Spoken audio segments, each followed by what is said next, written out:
jëmale woon na ko BBC avocat am wax na génn na ci Aliou Sall loolu itam lan la inspiré. avocat am wax ni génn na ci plainte bi mu nga xam ni moom la plaintoon waa BBC. maanaam plaintul BBC. génn na ci waaw. selon son avocat dans ce cas day plainte Sénégal. ah je sais pas li ma dégg moom mooy BBC moom plaintatu ko pare na ci. mais BBC c'est le cœur du problème. ok mooy cœur wax ji c'est-à-dire que BBC moo xëy suba def enquête wax ji yëpp. comme di doyen enseignant c'est la contradiction principale. BBC fa la wax ji jóge. mais bu fekkee ne Aliou Sall plaintul BBC mais léegi moom ça veut dire quoi ça veut dire que dafa nangu li ñu wax wala lan parce que ñaari affaire rek moo mën a am nga nangu ni parce que bon je peux comprendre mu bañ a plainte BBC à l'étranger plainte ko Sénégal. mais dañu koo taqal moom accusation yu grave ni dafa créer société ñu jaaral ci xaalis bu takku. ni dafa def deal parce que ni ñu waxee affaire Frank Timis bi ak xaalis bi am ci BP sous-entendu bi mooy dafa deal ak Frank Timis pour ñoom ñu seddoo xaalis boobu. pour man loolu accusation mënu ko gën a garaaw. tu comprends je considère que premier argument de défense d'ailleurs bi mu defee conférence de presse am loolu la njëkk a annoncé. oui plainte contre BBC damay plainte contre BBC. oui. donc su fekkee ne retiré na plainte am contre BBC loolu ça veut dire que procureur de la République alors amatul travail bu mag bu muy def. d'accord na convoqué journaliste BBC bi. d'accord parce que léegi moo ko demandé Vieux Diouf bu fekkente ni mën na ma jotal. voilà laaj ko document yi mu soxla avocat Aliou Sall bu fekkee mën na ko jot. pour ñu mën ci am plus d'information. ñu jot ko Vieux bu fekkente ni mën nga am avocat Aliou Sall ci dossier bi pour mu indil ñu ci ay leeral. loolu dina am solo bu fekkente ni mënuñu ko am aussi ñu jàpp ni information boobu lu ñu jot la. et que lu ñu jàpp ni itam lu leer la. sëñ Mody. ndax mën nga ñu wax aussi ban gis-gis nga am ci loolu nga xam dégg nañ ko muy génn boo xam génn na ko ci plainte bu mu doon plainte waa BBC gannaaw reportage bi ñu def ci moom. kan moom Aliou Sall waaw. xam nga man Pape je risque de te décevoir. man Aliou Sall la muy def ça ne m'intéresse pas. xam nga li am solo liñ ko jiiñ ko ñeneen lu garaaw a garaaw la et ça porte sur nos ressources nationales. nañu ko leeral fa ñu koy leeree mooy fee procureur de la République jot na ndigal pour leeral ko. waaw mais yow foofu sa xel dalu fa. waaw na nit ñi takku. waaw mais bu fa sama xel dalul sama xel dana daal ci plainte bu Aliou Sall. man Aliou Sall ne retient pas mon attention. teg nañu problème yu garaaw a garaaw. yoo xam dañ ko jël dugg baaraam dugg ci baaraam magam parce que lu ñiin njaagate mooy njaag. ji nga man jàpp naa ni sama xalaat lay wax. si nous étions dans une vraie démocratie avec un parlement indépendant une justice indépendante. des citoyens conscients de leurs responsabilités. Macky Sall mii mandat bi dana nekk en jeu. l'affaire bi c'est très grave. lu tax mais lu tax. lii ñu wax nii. contrat boo xam ne ba nga koy signé xam nga ni baaxul.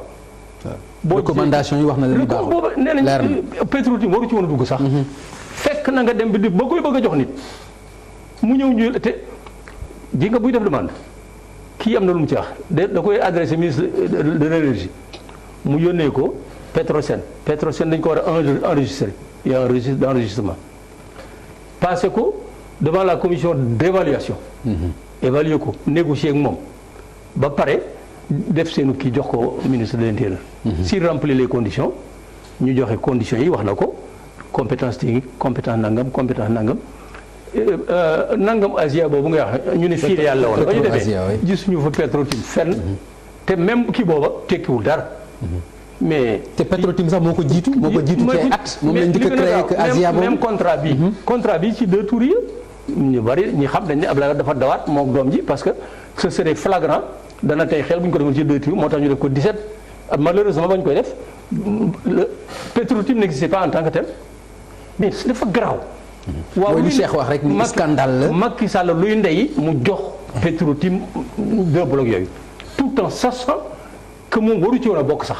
d'accord luy ndey ba pare aussi loolu scandale la mais li gën a nekk scandale mooy blocs yooyu bañ leen ko joxee transaction yi ci am yëpp gën a nekk scandale ci ñoom ak BP ak Cosmos yu yëpp nekk aussi ay yeneen xeeti scandale yoo xam ne nekk na ci biir. damaa ci benn détail bu ndaw dafa tey damay liir ñëw ne ma benn acte bi Aliou Sall créé sa société. ak notaire ba association dénommée Petro-Tim Limited Sénégal nangam dont le siège est aux îles Caïmans. Petro-Tim de Aliou Sall le siège est aux îles Caïmans d'après l'acte là luy ndey mu créé société fii yóbbu ko îles Caïmans ñëpp xam nañ îles Caïmans la mu doon. mais loolu rek mar d'Italie. ak yeneen ak yeneen. léegi dafa am fu mu bëgg aussi ñu taxaw ci parce que dafay yomb ku mel ni Abdoul Mbaye autant nekkoon premier ministre contresigné contrat boobu wëlbatigu wax ni dañ ma ci nax dama ci juum da nga yaakaar ni responsabilité am dafay yem foofu rek quoi. déedéet. ci dañ ma nax rek kam. déedéet dañ ma nax kon coow li yëpp yaakaar nga ni itam amu ci moom kilifa du ko wax. kilifa moom mënu tax ni dañ ma nax surtout foo xam ne dem nga ba poser sa signature. dañ ma nax mais nag def na mea culpa aussi Abdoul Mbaye def na mea culpa taxaw na carrément ni vraiment affaire boobu lu ko gêné la lu ko metti la parce que moom dafa jàpp ne Aly Ngouille Ndiaye daf ko nax. te boobu bi affaire bi di am dafa fekk mu am rapport de confiance yu grave ak Macky Sall gis na ni Macky Sall bëggoon na mu signer décret bi Aly Ngouille Ndiaye def rapport boo xam ni moom amuloon temps vérifier ko ndax dafa bari woon dossier yu muy gérer rek yooyu def na mea culpa am daal. mais moom bu. aussi comme da cee bokk bu baree wax ci wax ji aussi dafay tey xel daal. mais et puis je ne sais pas loolu yëpp aussi doyen ça nous renseigne ci gouvernance su réew mi aussi. parce que nag aussi tu ne peux pas engager réew mi ci montant yu am solo yooyu. nga nekk premier ministre du Sénégal taxaw naan dañ ma nax. loolu aussi dafa veut dire que loolu ci da nga koy wax dans un autre pays occidental après mais dara lu ne mën na cee fekk. mais globalement. boo résumé dossier bi ci Abdoul Mbaye aussi c'est pas juste. waaw parce que résumé wuñ ko voilà ça part la ñuy dégager moom dafa bi mu ci am la ñuy dégager dafa nekk au bout. c'est pourquoi d'ailleurs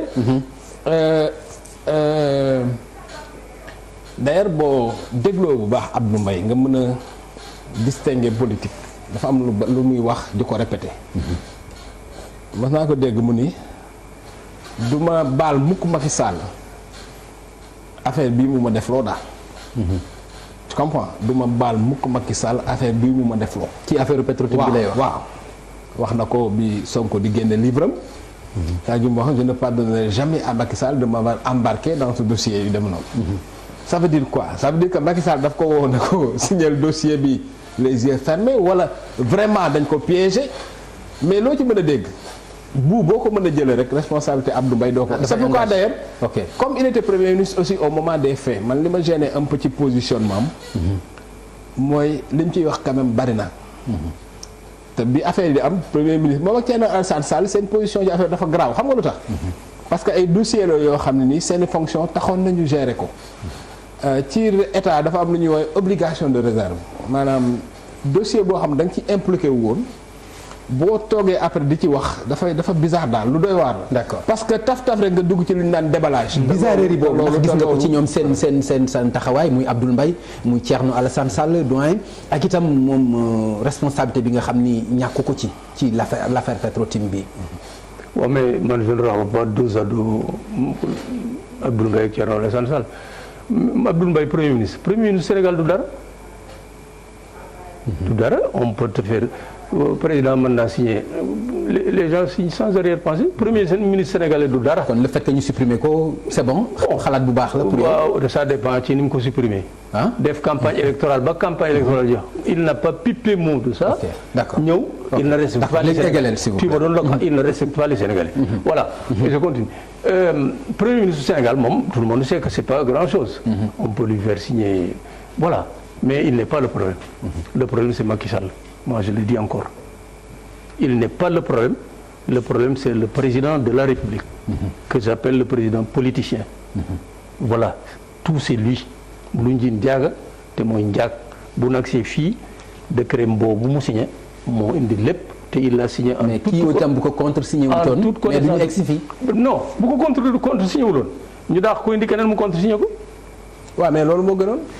loolu moo gënoon. est-ce qu'il était conscient de ce qu'il faisait. loolu moo gënoon Thierno Alassane Sall bi mu demee ba d'accord ci total. d'accord dafa nag c'est important mon frère dafa d'accord dafa taxaw ni d'accord moo ñu dàq ko. indi keneen mu signé ko waaw à la limite sax mu defoon ko ñu dàq ko indi keneen mu signé ko moo gën. absolument voilà parce que responsabilité aussi il faut mu am ci. il faut mu am ci dindi ma responsabilité am sax. dama demee sa responsabilité par rapport à vraiment c'est voilà c'est insignifiant. man daal ndeyum bi léegi mooy kooku signer contrat en connaissance de cause xam ne ki nga koy signal waru fi woon a taxaw. amul benn cap kii remplirul benn condition bu code pétrolier wax. aucune des conditions. donc voilà. du référence du finance. dara du référence du finance. dara. mais nag Pape aussi.